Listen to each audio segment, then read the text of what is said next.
In this tutorial, we will look at the quiz. Now, anybody that's taken a paper quiz of 5 to 10 questions, whatever, you will understand the basic concept of this course item, where you have questions that could be multiple choice, fill in the blank, short answer, essay, or whatnot. There's actually a whole host of different options.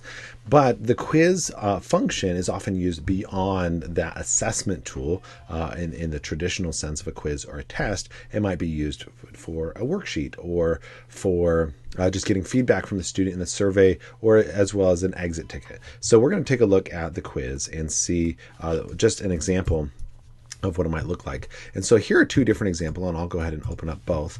One is using the quiz as an exit ticket. So this is just a single question quiz that students might take at the end of a lesson. Or whatnot. And you can see that this is choosing the multiple choice version.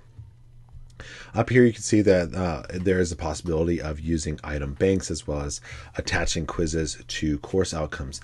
Now, as a substitute, the most likely use of you using a quiz isn't actually building it unless you're in a long-term quiz situation or substitute situation, but instead actually moderating the quiz. And so here you could see an example of a quiz that I've used as a worksheet. So neither one of these are actual quizzes, but are in fact ways for students to give me feedback. The thing that I like about the quiz is that they're self-grading most often, except for those essay questions and whatnot. And so here, and I'll get into the moderation bit in just a second.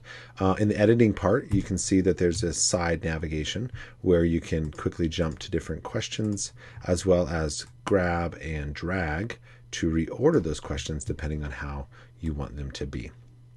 And I'll put that back. And so let's say that you were going to moderate one of these quizzes. And so I'm going to jump to another screen here where I've changed the names of my students to fruit for their protection, because this is an actual quiz. It's that worksheet.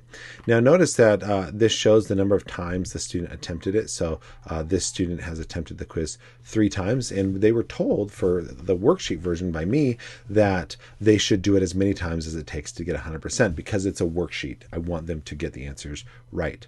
But over here on the right, let's say that there is the attempts have been limited to just 1 or 2. You can actually click the moderate, and it's going to allow you to give additional attempts, give them additional time, remove additional time if you need to, as well as to manually reopen the quiz. And so there's just that option there. And so let's look at the settings real quick, and you can see that it gives me a warning not to change the settings because students have already taken this quiz. But you can shuffle the questions as well as the answers. You can do one question at a time or all the questions at once, depending on what they would like, what you would like them to do. Filter IP addresses is good if you're in the classroom, but in a distance learning situation, you really want to do that. And then down here where it says restrict student view, this allows you to either show the answers or not show the answers, depending on what you want for that quiz. So for a worksheet, I want them to know the answers so that they can see what they did wrong and how to fix it. Okay, so that's the quiz. Again, you might do an exit ticket, you might do a worksheet, you might do an actual quiz or a test, and these are going to show up in the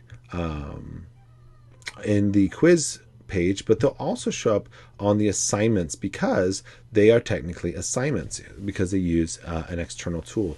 Now there is another way of creating quizzes that is not using this function, and it's called the old or classic quizzes. I'm not going to go over that because it's being phased out in January of this year, and most teachers are moving to new quizzes.